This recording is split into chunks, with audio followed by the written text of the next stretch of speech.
La lectura la tenemos en Mateo, el capítulo 13, desde el versículo 1 al 8. Mateo, capítulo 13, desde el versículo 1 hasta el 8. Nos ponemos de pie, por favor, para leer en forma alternada la palabra del Señor. Dice el versículo número 1. Y aquel día, saliendo Jesús de casa, se sentó junto a la mar. Y se llegaron a él muchas gentes, y entrándose en el barco, se sentó, y toda la gente estaba a la vera. Y les habló muchas cosas por parábolas, diciendo: He aquí el que sembraba salió a sembrar. Y sembrando parte de la simiente cayó junto al camino, y vinieron las aves y la comieron.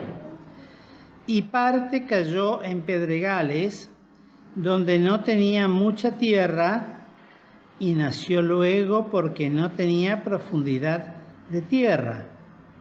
Mas saliendo el sol se quemó y secóse porque no tenía raíz. Y parte cayó en espinas, y las espinas crecieron y la ahogaron.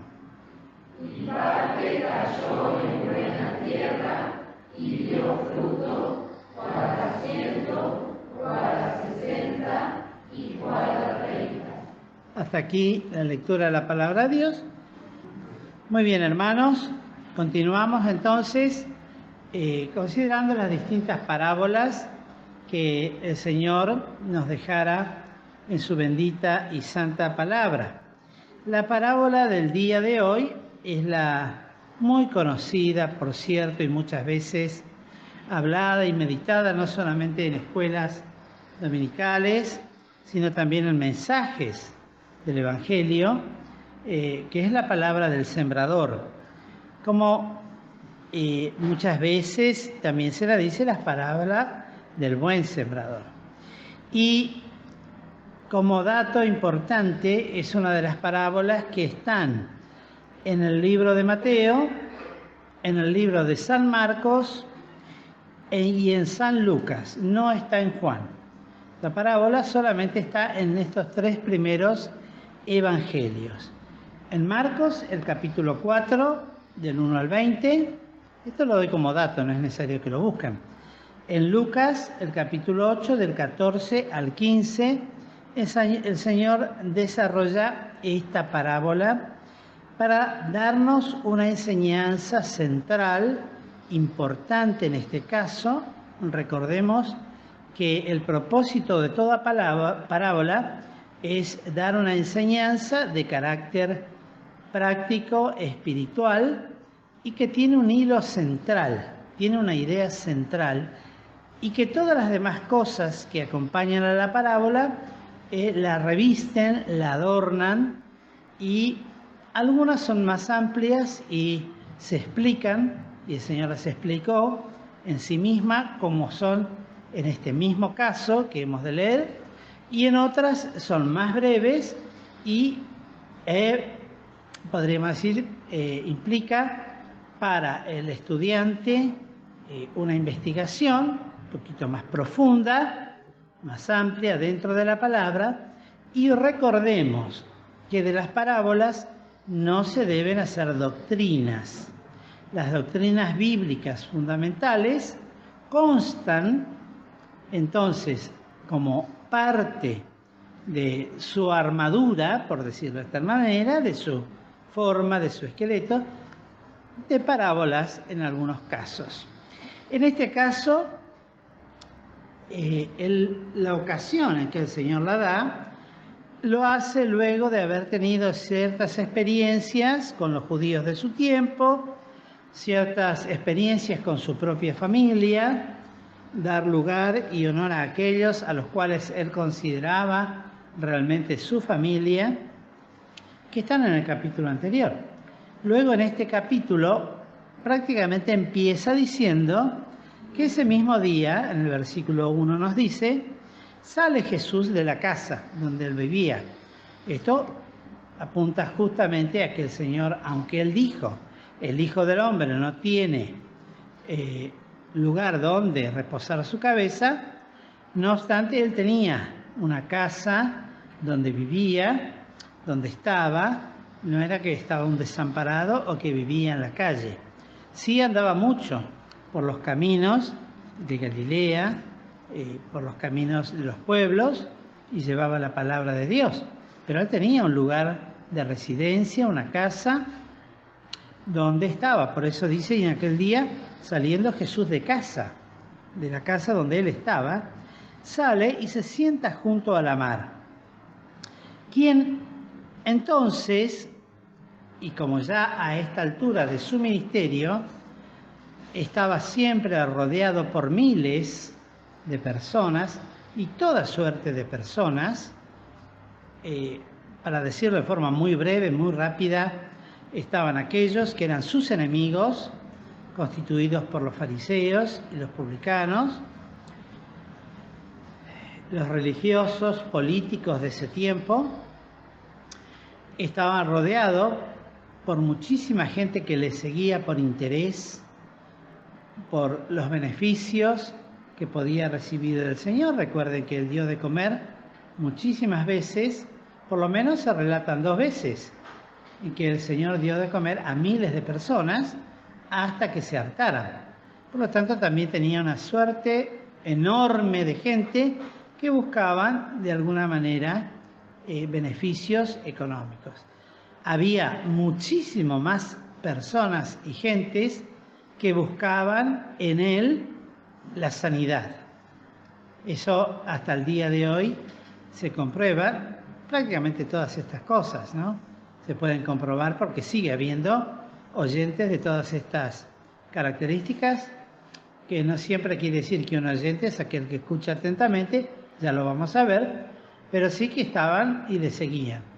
Y le buscaban por su sanidad física. Muchísimos enfermos de distintas enfermedades, gente que venía a pedir por enfermos que no podían acercarse, que estaban en sus hogares, que traían inclusive prendas para que el Señor, aunque sea, las tocase.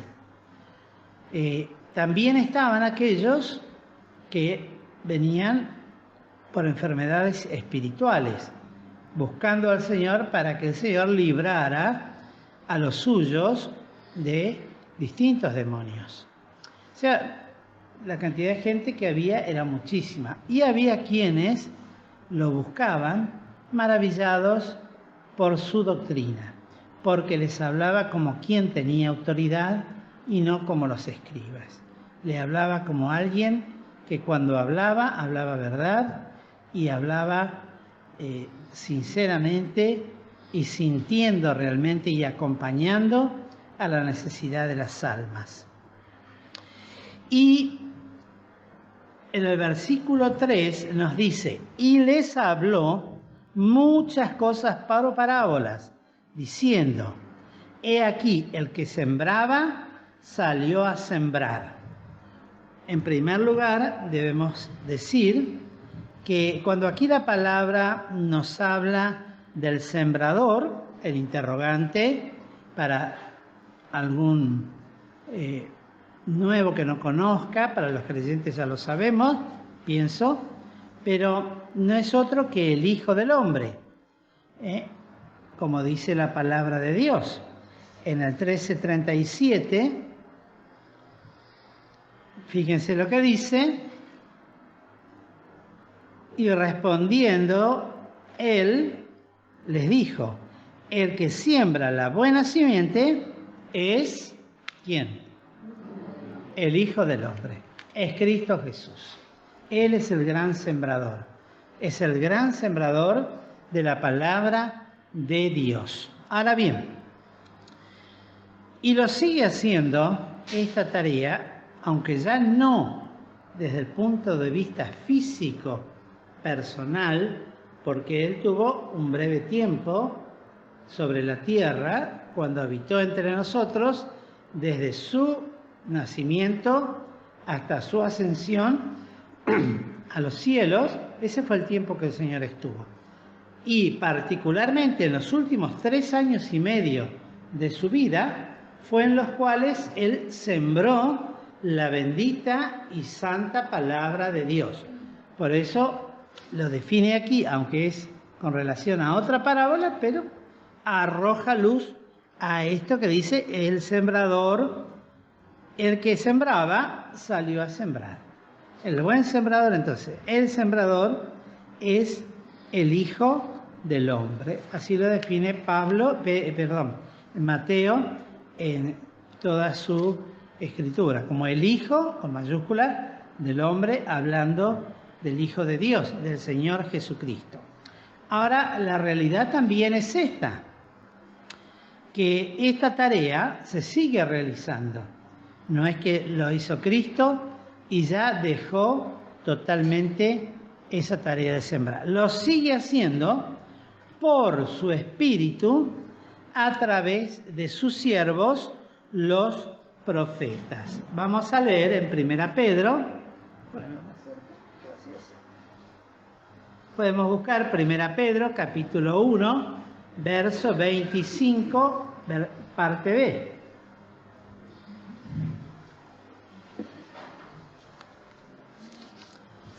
¿Quién lo tiene lo puede leer fuerte? Fuerte, que se escuche. Y esta es la palabra que por el Evangelio os ha sido anunciada. Ahí está. Eso ya lo decía Pedro, hablando, y luego, cuando Cristo decía, y por todos aquellos, en su oración, en San Juan 17, cuando nos dice la palabra del Señor, en San Juan 17, dando vuelta a la hoja,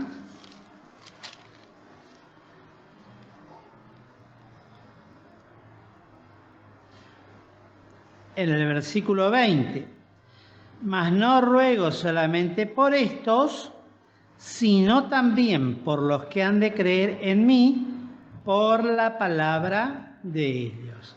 Esto nos habla que esta transmisión de carácter verbal, práctica, al principio empezó siendo así. La predicación del Evangelio tenían el Antiguo Testamento y a eso le añadían las enseñanzas que el Señor les iba haciendo recordar conforme a la promesa que les dio, que cuando recibieran el Espíritu Santo, aquellos, sus discípulos, podrían seguir predicando el Evangelio y recordando lo que Cristo les había enseñado. Pero paralelamente a esto, el Espíritu también se ocupó, porque es el Espíritu de Dios, de ir dejando escrito para que sea la regla de oro de todo predicador. Nadie puede ni agregar ni quitar de esta bendita palabra. Se sigue sembrando la misma simiente, particularmente y únicamente, creo, en la gran mayoría de fe, por aquellos que son verdaderamente renacidos. Puede haber algunas diferencias en el sentido de que hay muchas iglesias evangélicas hoy en día de mayor o menor fidelidad, pero las que realmente tienen este evangelio y lo predican cumplen este mandamiento, más allá de que tal vez en otras cosas tengan otras prácticas, otros entendimientos, pero el que predica la santa simiente de Dios, la santa palabra, bueno, en principio el evangelio, que sea el de salvación. Por supuesto, también después hay otras doctrinas en las cuales, si Dios permite y se cumple lo que dice la palabra de Dios, en el versículo 11 del capítulo 13, Él respondiendo les dijo, porque a vosotros es concedido saber los misterios del reino de los cielos, mas a ellos no es concedido.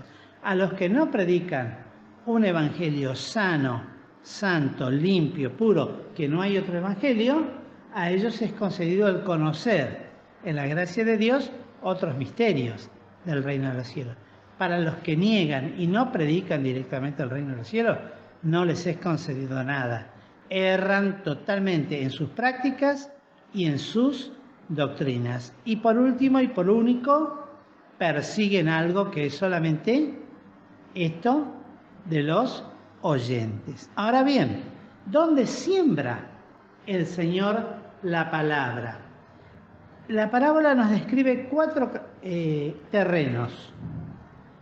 Recordemos esto, el Señor siempre tomaba figuras reales, no ficticias, ni que eran fábulas, donde hablaban los animales o las plantas o las cosas. En este caso, la parábola es algo muy real, muy visible, muy conocido por todos los judíos de aquel tiempo. El que sembraba, y cómo se sembraba, y dónde se sembraba, y que era conocido por todos. Los primeros que entonces debemos aclarar que este terreno, o los 4 distintos aspectos del terreno que va nombrando el Señor, no es otra cosa que el mundo, y no hablando del mundo que pisamos, sino del mundo que compartimos, de las personas, de la ecumene.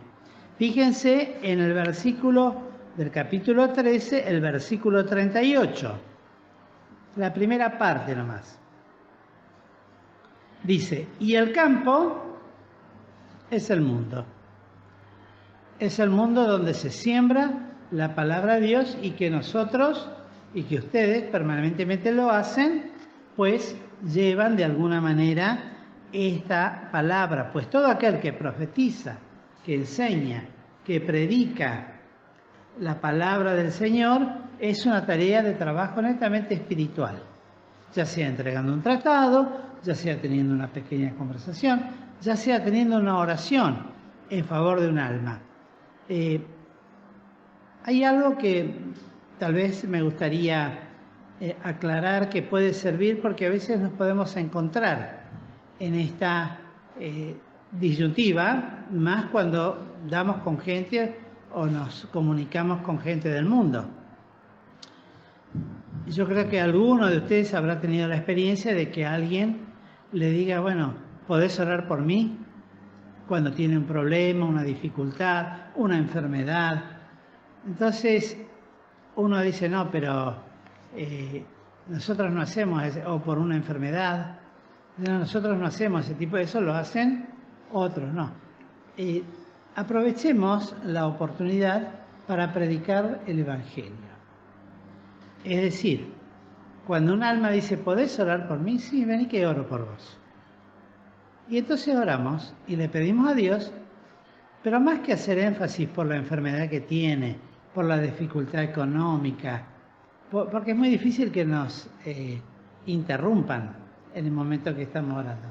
Hacemos una oración evangelizadora, pidiendo a Dios que esa alma que está ahora pidiendo oración pueda ser abierto los ojos de su espiritual entendimiento y pueda conocer el Evangelio del Reino, la palabra de Dios, la palabra de Cristo, que pueda conocer a Cristo, que murió en la cruz del Calvario por él, que pueda arrepentirse de sus pecados y confesar a Dios el mismo y creer en Cristo Jesús como su Salvador personal.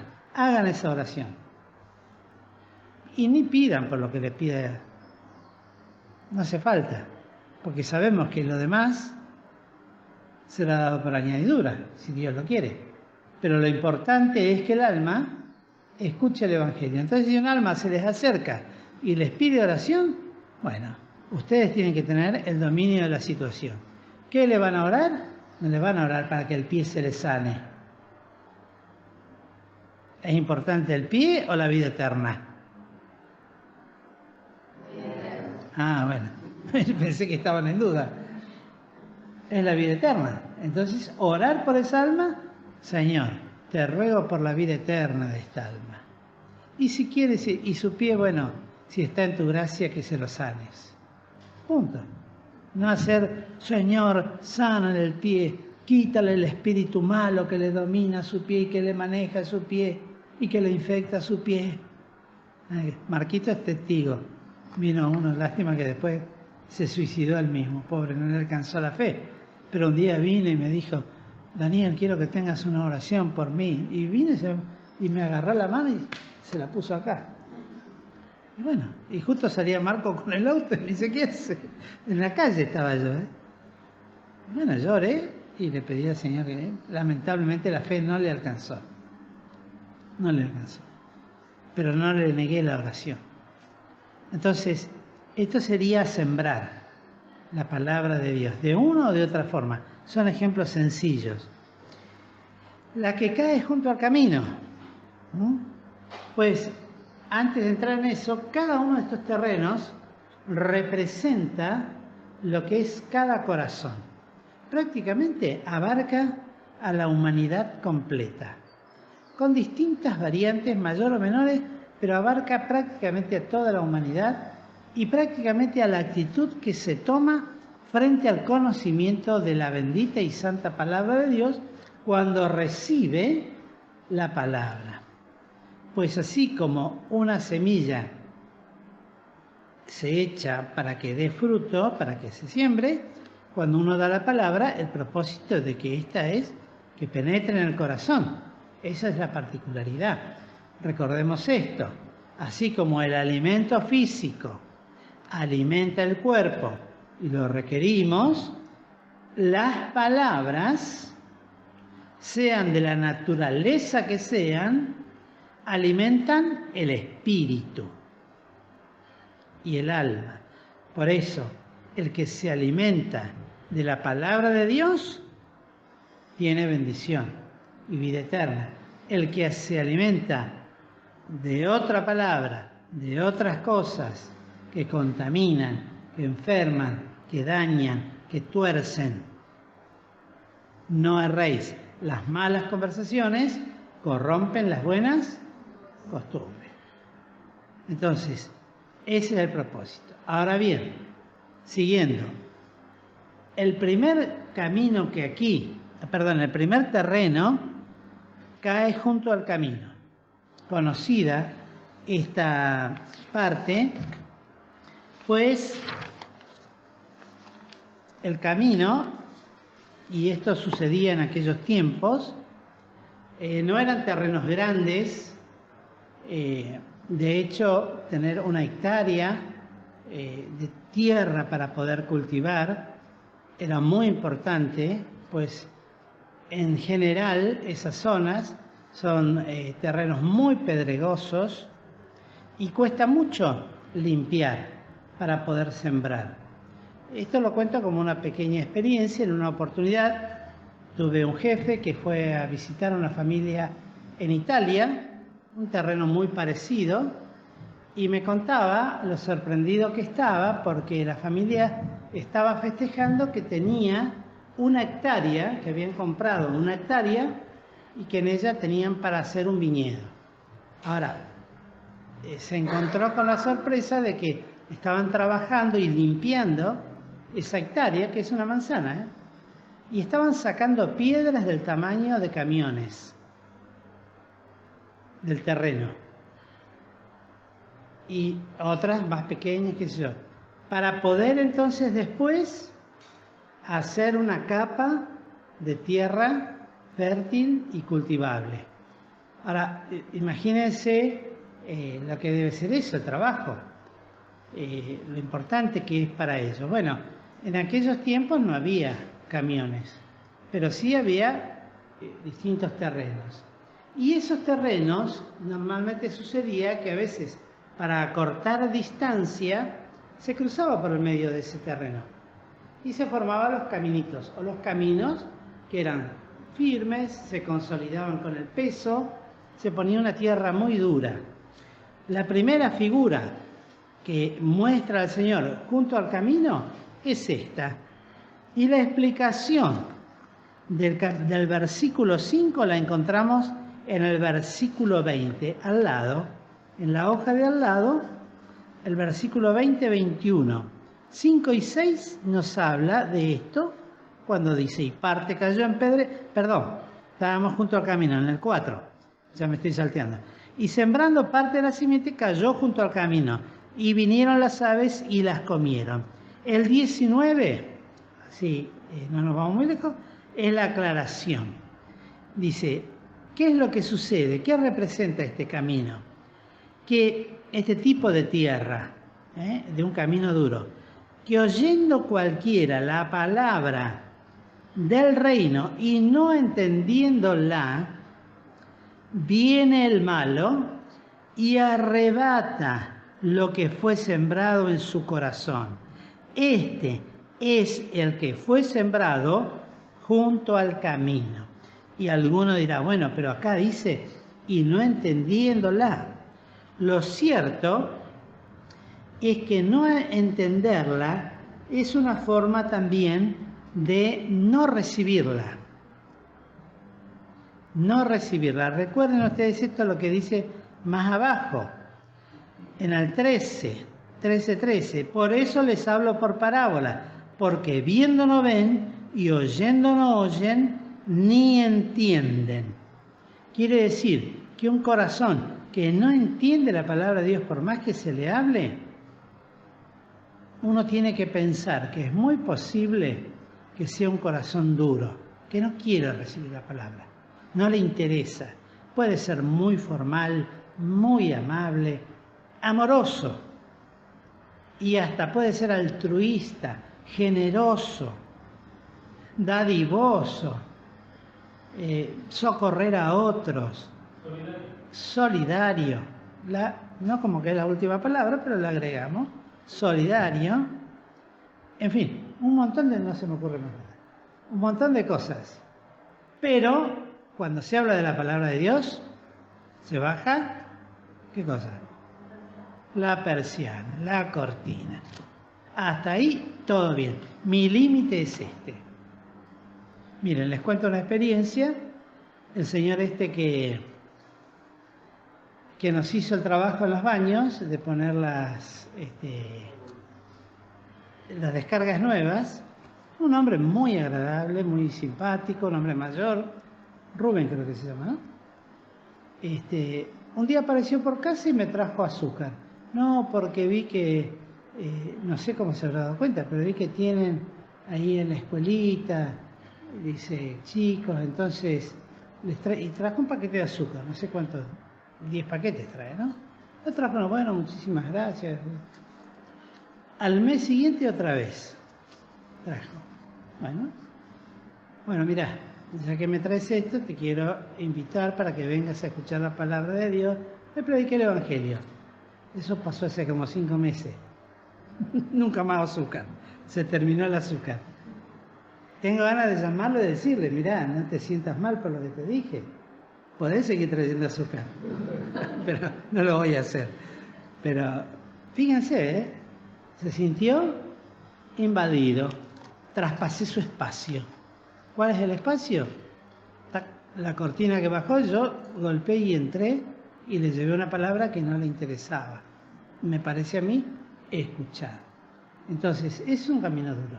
Por ejemplo, no digo, ojalá que no, pero así también como aquel que finalmente se terminó quitando la vida. Camino duro. Vienen las aves, figura de la obra diabólica, que perturba el corazón de las almas con pensamientos, con negaciones, con cuestionamientos, que la palabra de Dios es esto, pero lo otro, y lo peor de todo es cuando empezamos a escuchar malos críticos, porque hay una crítica correcta de la palabra de Dios y sana, pero está una crítica nociva, maligna, perversa, que tiende a torcer el corazón de los hombres y desviar a todo aquel que busca la verdad, que busca a Jesucristo, llenarle el corazón de pensamientos malos, con dudas, sencillamente. Después algún día veremos la parábola de la cizaña.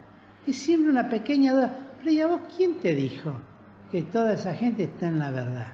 ¿No te das cuenta que son así y así y hacen esto y aquello? Bueno, esas son las aves que se arrebatan las cosas que la palabra de Dios siembra. uno le siembra en el corazón al alma, cree en Cristo como tu Salvador, estás perdido, estás necesitado, hay un vacío en tu corazón, llénalo con Cristo, no con otra cosa. No pierdas de vista al Salvador, toda otra cosa puede pasar, Él no va a pasar nunca. Entonces, viene el maligno y dice todo lo contrario. ¿Con que esto te enseñaron? ¿Quién es ese pastor que te dice tal cosa? Vos tenés que vivir la vida, tenés que tomar, tenés que fumar, tenés que drogarte, tenés que... ¿Cuántas cosas? ¿No? Porque no lo dice así, aunque hay algunos que lo dicen textualmente, especialmente aquellos que se dicen ser amigos. Amigos, ¿qué clase de amigo, no? Que nos lleva a tales caminos. Más aún cuando uno ya es hijo de Dios y se deja llevar por esas cosas. También quita la palabra para que no crean y se salven. Acuérdense que Él no ha venido sino a hurtar, matar y destruir. Si hay alguien que no quiere que encuentres el camino de la salvación, es el diablo y sus ministros de injusticia. Te vas a meter con grupos que te saludan, que te abrazan, que te hacen tantas cosas para que te sientas cómodo, pero nunca te van a hablar que hay un cielo, que hay un infierno, que hay una condenación y que hay una vida eterna. Y que el hombre debe ser salvo por pura gracia y por fe. Ese es el primer camino. El segundo, ahora sí pasamos al versículo 5 y 6, es el que cae entre pedregales. Recuerden, ¿no?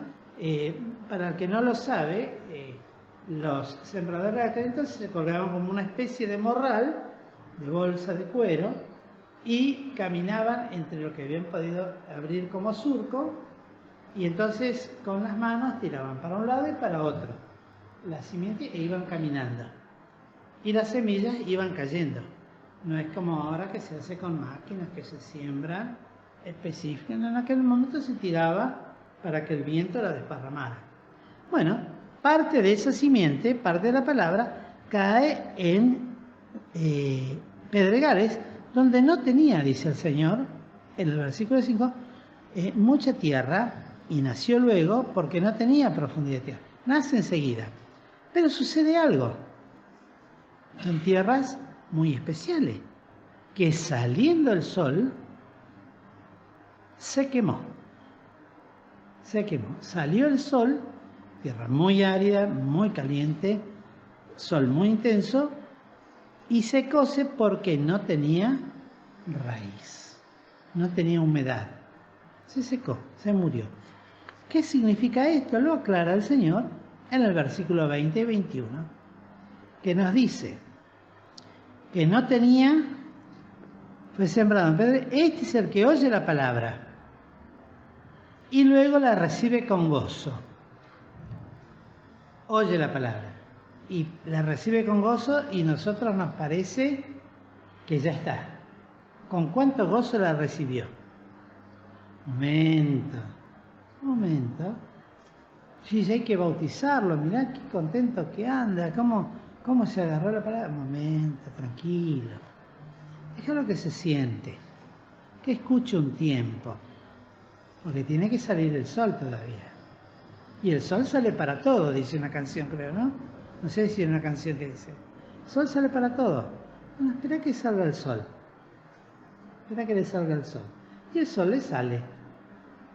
Tarde o temprano le sale. ¿Y qué significa el sol?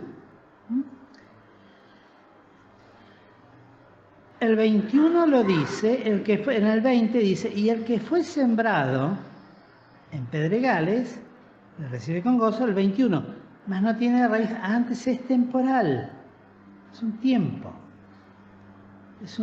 Mire, si contáramos, si tuviéramos la capacidad mental, yo no la tengo, de contar la cantidad de almas que han pasado por este lugar, que parecía que habían la palabra y no alcanzaría este lugar para tener a toda esa gente. No alcanzaría. ¿Por qué? Porque al ser temporal y venir a la aflicción, el sol, si bien es figura del sol de justicia, el sol es Cristo, pero también estar al sol permanentemente es de aflicción. Uno va a la playa y puede estar un tiempo al sol, pero si está mucho tiempo, ¿qué pasa? Se quema, le hace mal. Y aunque uno dice, bueno, nos acostumbramos, estamos todo el día en la playa, pero a lo largo se sabe que trae daños a la piel. Bueno, imagínense a alguien que está trabajando a los rayos del sol, o alguien que tiene que andar caminando a los rayos del sol sin ningún tipo de cubierta. Entonces es de aflicción, es de mucha aflicción. Y le agrega algo más en este versículo. Persecución. ¿Qué cosa, no? Por la palabra, y luego se ofende. En otros evangelios nos dice que oye la palabra con gozo, no tiene raíz, es temporal. Cuando viene la aflicción o la persecución por la palabra, se ofende. ¿Qué cosa? Ofenderse. Ofenderse quiere decir molestarse, enojarse. Acá nos ocurrió con una señora a la cual mi suegra le predicó muchos años el evangelio, por fin vino y se sentó y parecía que tenía, y mi suegra le regaló un himnario y una Biblia y me pidió que yo se la dedicara, se la dedicamos. Sucedió que esta señora todavía vive la señora, el marido muy enfermo de las piernas. Después el marido empeoró, le fue cada vez peor y no lo soportó, esa aflicción. Y le echó la culpa a la palabra. Acá dice la persecución por la palabra, a veces puede ser por escándalo, bienaventurado el que no se escandalizara de mí, decía el Señor. Le echó la culpa al Señor de que el marido, en vez de ir bien, ella se metió en esto y en lugar de recibir la bendición que ella esperaba, recibió aflicción. A veces nos puede pasar a nosotros también, ¿eh? Esperamos bendición y nos viene sufrimiento. ¿Dónde me metí? ¿En quién estoy creyendo? ¿Qué me están predicando? ¿Cuál es el Cristo que realmente me están enseñando? Si allá me dicen, pare de sufrir, prospere, tenga bendición, le van a llover dólares. Más hoy, ¿no? Y acá vengo y me enseñan la aflicción, el sufrimiento, y me dicen que, bueno, el sol va a salir y voy a tener estas cosas. Ahora bien, ¿y cuánto más por la palabra? Soy el único evangélico en mi casa y encima, en lugar de irme bien, tengo permanentemente problemas con mi familia. Peleas, discusiones, enojos, prohibiciones. A veces me hacen dudar, a veces me hacen enojar tanto que a veces organizan cosas justo en el momento que tengo que ir a la reunión, organizan cosas. Les cuento una experiencia. Cuando yo era joven y conocí el Evangelio, no digo que sea el ejemplo, era jovencito, tenía 16 años, 17, ya lo había conocido de niño, pero cuando empecé a venir acá, bueno, al principio no hubo problema, venía porque mi mamá quería que yo venga a la iglesia. Yo empecé a venir, después me gustó. Entonces venía a la mañana y después dejé el trabajo que me impedía venir los sábados a la reunión de jóvenes y los domingos a la reunión de predicación, y ya tanto no le gustó que dejara el trabajo. Pero yo seguí viniendo a las reuniones. Y un día, un domingo, estábamos todos reunidos en casa. Toda la familia Herrera, con todos los chiquititos. Mi mamá, mi papá, mi tía Dora, mis hermanos. Entonces yo dije, bueno, me tengo que ir, porque tenía que venir a Quilmes. Y empezó mi mamá, no, vos de acá no te vas. Pobre mi madre querida, voy a decir. Vos de acá no te vas. Te prohíbo que te vayas. Bueno, mami, yo fui, me cambié. vine todo cambiado y cuando llegué a la puerta, antes de salir de la casa, bueno, los que conocen mi casa era muy pobre, yo tenía una puerta. Entonces iba a abrir la puerta y se puso ella, yo y la puerta cerrada. Me puso una mano acá y la otra acá. Y me puso la cara acá, así. Dijo, vos de acá no te vas. ¿Me escuchaste bien? Siempre nos haces lo mismo. Cada vez que estamos en familia, vos nos dejás. Vos de acá no te vas. Entonces yo hice así. Me decía, bueno, mami, después venga. Abrí la puerta y me fui. No me acuerdo. ¿Qué hubiese pasado si yo me quedaba ese día? Con toda seguridad me hubiese tenido que quedar muchos otros días. Y me agarró la cintura. Lo hice muy bien. Muchas veces más. Pero viene persecución por la familia. A veces son peores, permanentes. Bueno, y después, bueno, por ahí puede contar Elizabeth las burlas, ¿no? El beato Carlos.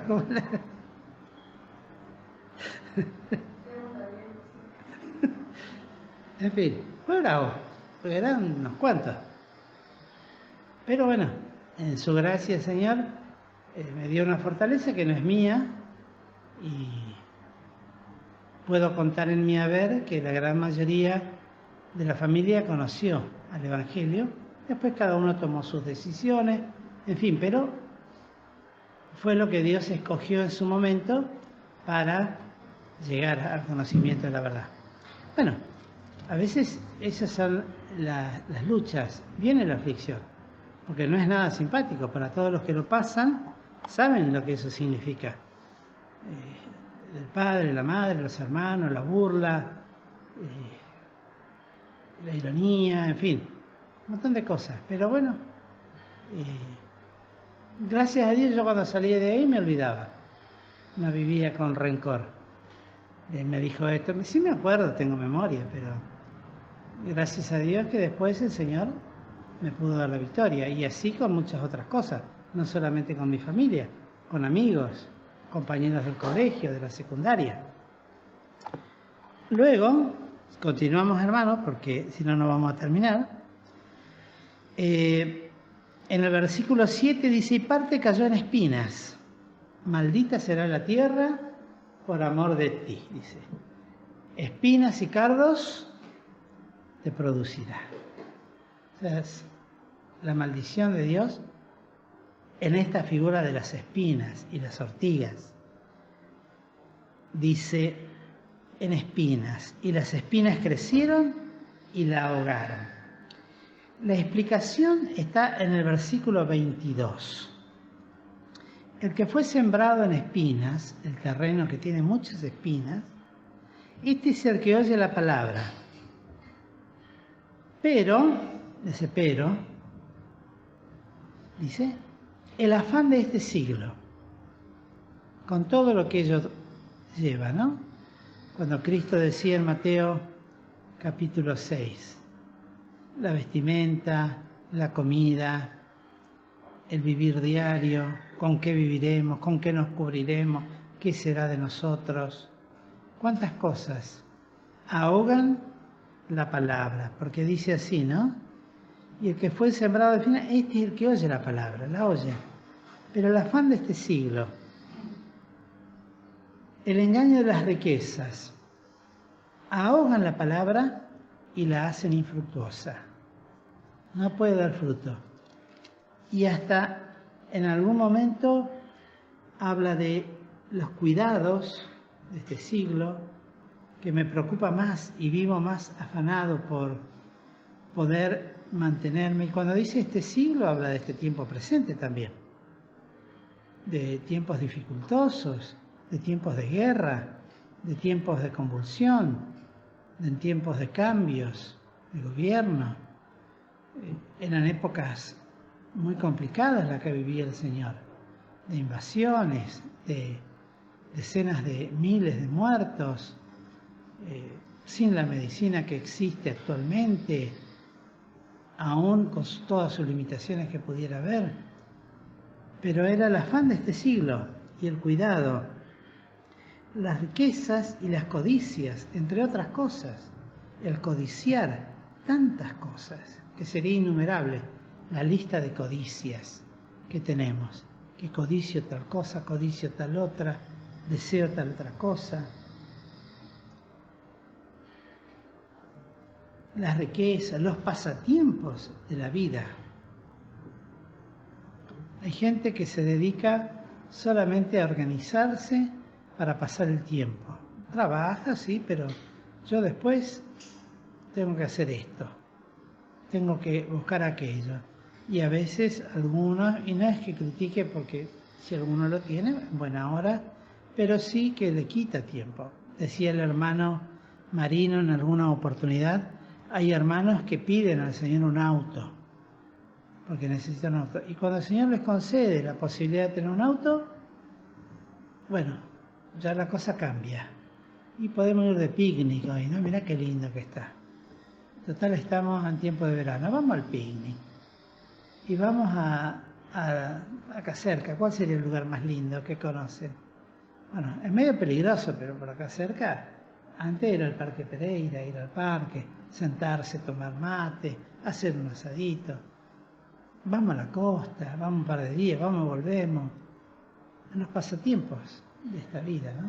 ¿Cuántas cosas? Y finalmente no lleva fruto. Esta es la realidad y hácese infructuosa. Pero gracias a Dios, y con esto terminamos, siempre hay un porcentaje que es el menor, podríamos decir así, y con toda seguridad. Es el menor, que es el que cae en buena tierra. En la tierra que produce fruto o da lugar a la simiente, porque dice, y cayó en buena tierra y dio fruto. Esto ya nos habla de todo un crecimiento, de todo un desarrollo, de toda una madurez, y si lo aplicamos al cristiano, es aquel que primero es renacido. No se puede ser cristiano sin haber nacido, pasado por la experiencia vital del nuevo nacimiento, de haber nacido de nuevo, de tener esa total seguridad que Cristo está en mi corazón, no porque me dio esto, me dio aquello, no. Cristo está en mi corazón porque un día me arrepentí de mis pecados y creí en su palabra y en su obra salvadora, porque le recibí como mi Salvador. Esa es la única garantía de aquella que es buena tierra. Todo lo demás están en las figuras anteriores, que por una o por otra razón la palabra se hace infructuosa. En otras directamente es arrebatada, en otras es quitada, en otras es rodeada por espinas y cardos, en otras se seca por la aflicción, no resiste, se ofende, se aparta, deja, se va, abandona, esto no es para mí. Y lo he escuchado, a veces ya por chicos que han tenido muchos años, que después uno duda realmente si tendrá la experiencia de salvación. De decir, no, yo aquí perdí toda mi vida, yo aquí perdí toda mi adolescencia, perdí toda mi juventud, me voy al mundo.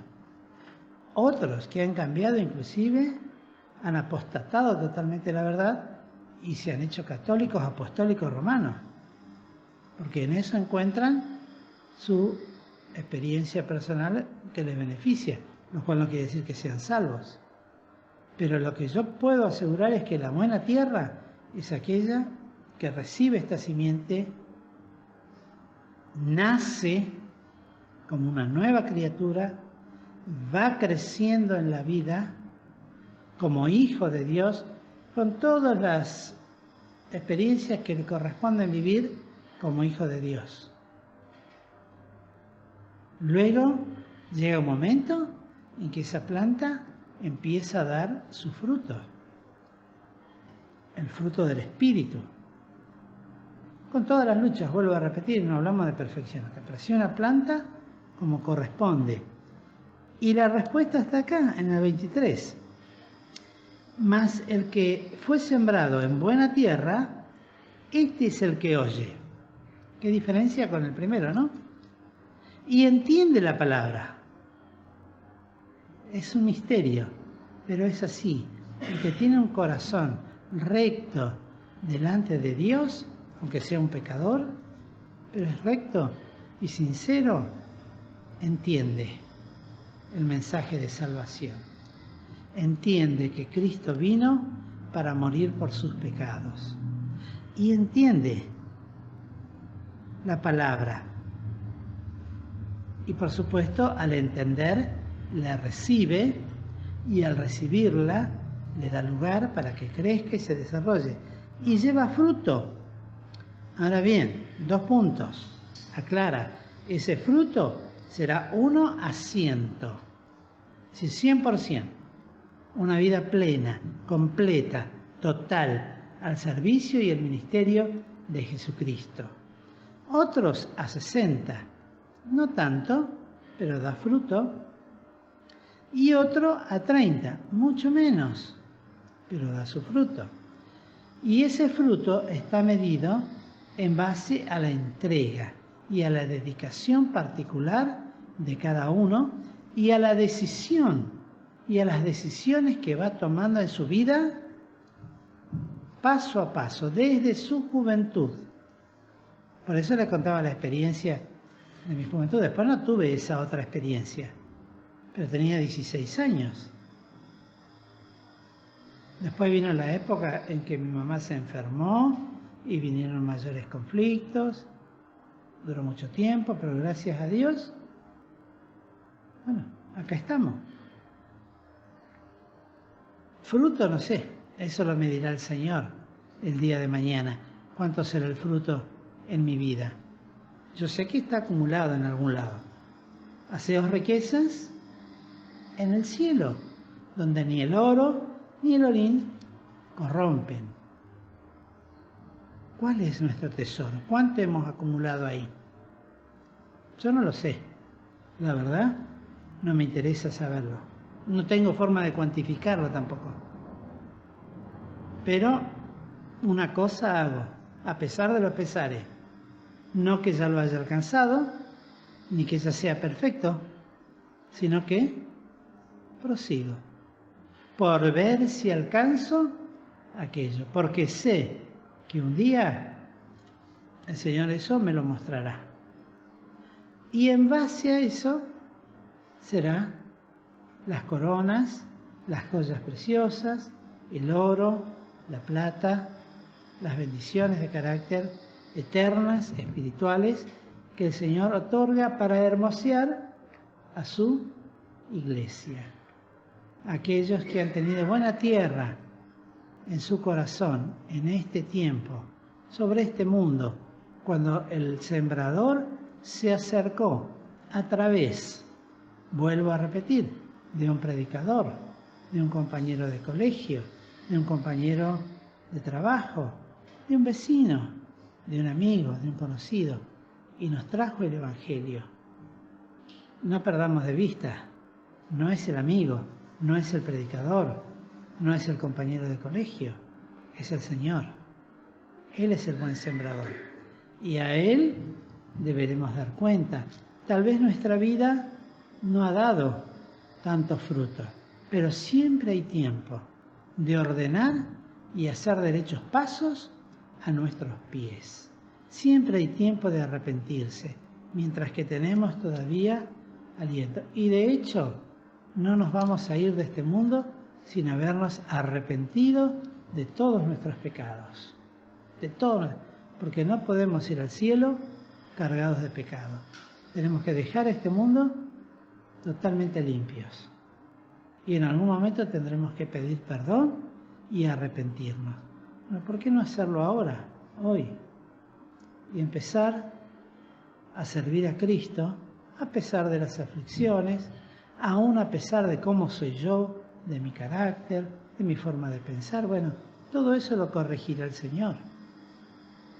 Lo que tengo que tener es fe en la obra de salvación, fe en las promesas de Cristo, que Él es fiel para no solamente hacerlas, sino también para cumplirlas. Tenemos para examinar nuestra pasada manera de vivir.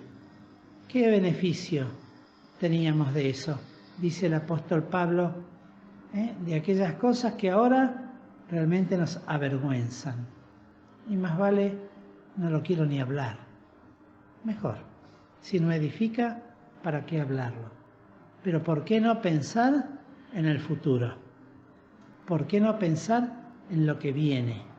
¿Por qué no pensar en lo que Dios espera de mí cuando todavía tengo una vida útil?